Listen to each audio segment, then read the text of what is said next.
तुम्ही जर खरे स्वामी भक्त असाल तर व्हिडिओला लाईक करा आणि व्हिडिओ संपूर्ण बघा। एका तलावामध्ये खूप सारे मासे राहत होते। त्या तलावाच्या बाहेरच एक म्हातारा बगळा राहत होता। पूर्वी तो मासे पकडायचा, शिकार करायचा आणि आयटी मध्ये जगायचा, पण आता वय वाढत चाललं असल्यामुळे तो संपूर्ण म्हातारा झाला होता। तेव्हा त्याच्या मनामध्ये एक योजना आली।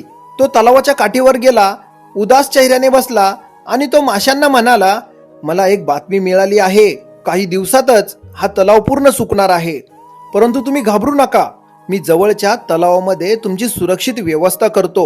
सगळे मासे हो बोलले। मासे सगळे घाबरले होते आणि बगळ्याच्या या गोड बोलण्यावर त्यांनी विश्वास ठेवला। बगळा रोज एक मासा चोचीमध्ये उचलायचा आणि एका दगडावर जाऊन मासे खाऊ लागायचा। असं करता करता तलाव हळूहळू रिकामा होऊ लागला।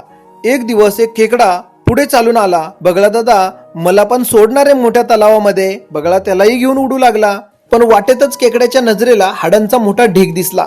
ते पाहताच खेकड्याला सगळं कळून चुकलं होतं। सत्य समजतात खेकड्याने आपल्या मजबूत पंजांनी बगळ्याची मान घट्ट पकडली आणि त्या क्षणी बगळ्याचा शेवट केला। स्वामी समर्थ म्हणतात, जो दुसऱ्यांना फसून स्वतःचा फायदा पाहतो त्याचं सत्य एक ना एक दिवस नक्की समोर येतो। स्वामी म्हणतात की जो जसा विचार करतो त्याला अंतही तसाच भेटतो। हा व्हिडिओ जर तुमच्या मनाला लागला असेल तर आजच कमेंट बॉक्स मध्ये लिहा श्री स्वामी समर्थ आणि आपल्या गरुडजेब या युट्यूब चॅनेलला सबस्क्राईब करायला विसरू नका।